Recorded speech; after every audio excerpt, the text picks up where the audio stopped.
Welcome to From Betrayal to Breakthrough, and here is a mini dose of Dr. Debi where I'm sharing tips, suggestions, strategies, and sometimes just motivation to have you move past your betrayal once and for all.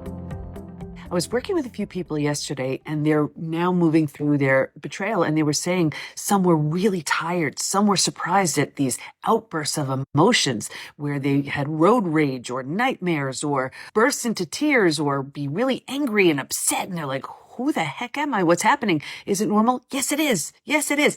All of these emotions, when you're really moving through the 5 stages from betrayal to breakthrough, it really requires creating a new mindset around the beliefs you now want to have as you're creating this new version of you and processing and metabolizing everything that happens. And it takes a lot of work. And because of that, your emotions may be all over the place. You may be exhausted. You may have a burst of energy. It's all totally normal. So if you're already thinking, am I crazy? You're not. And then you're saying, well, I have all these emotions. Is that nuts? No, it's not. Can you heal from all of it? Yes, you can.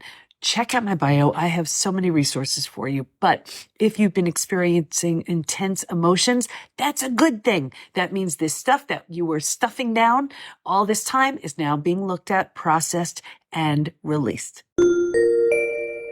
When you're healing from betrayal, it's less about who you want to become. It's more about letting go of who you aren't.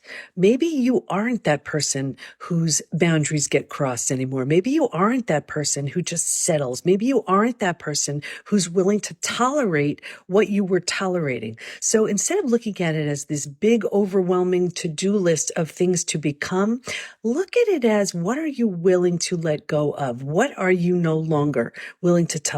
Who are you no longer willing to be? It's more of a letting go. And so often we lose ourselves because we think we just have to sort of settle or put ourselves last in order to make it work. The beauty of betrayal, and I know that sounds crazy, but it shatters everything and it allows you to rebuild anything and everything you want. So what are you willing to let go of? What have you outgrown? And what are you no longer willing to be? So what are you not anymore?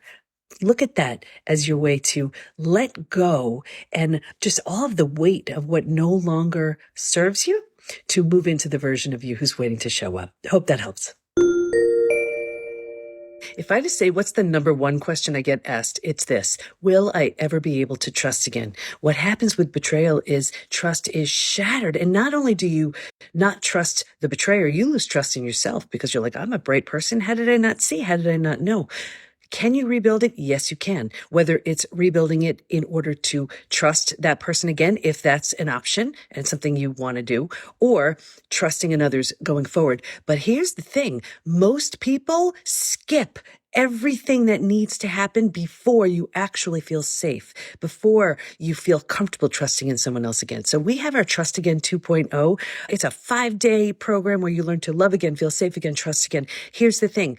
Not only can it be rebuilt, I don't believe it can be repaired. It can be rebuilt though. But not only can it be rebuilt, it can be rebuilt so much better, so much stronger than it ever was before.